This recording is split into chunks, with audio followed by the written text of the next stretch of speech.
Hello दोस्तों, class 11th का chapter number 8 the cell unit of life का तीसरा पोर्शन 8.2 का 8.2 पढ़ने जा रहे हैं, सेल थ्योरी। दोस्तों, एनसीईआरटी की मैं रीडिंग नहीं लगाऊंगा। एनसीईआरटी की जो आत्मा बोलती है, मैं एकदम क्रिप्सी नोट में आप लोगों को दूंगा सेल थ्योरी का। देखिए, सेल थ्योरी में क्या लिखा है।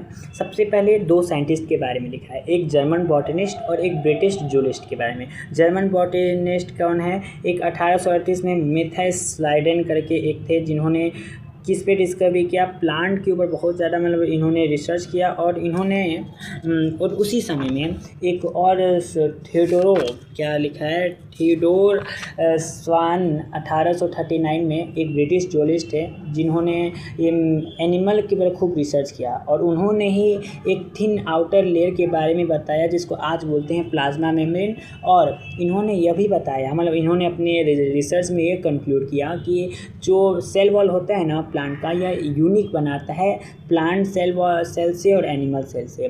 फिर यह दोनों लोगों ने एक साथ होकर एक थ्योरी दी, सेल थ्योरी।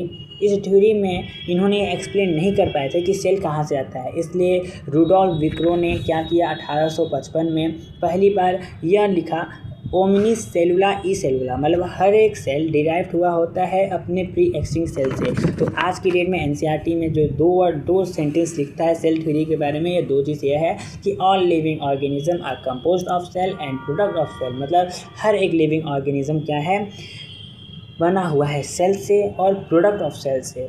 और दूसरा बात क्या कह रहा है कि all cell arises from pre existing cell, मतलब क्या कि हर एक सेल जो होता है वो अपने प्री एक्सटिंक्ट सेल से क्या होता है, आया होता है। तो बस यही थी सेल थ्योरी, ख़त्म हो गई।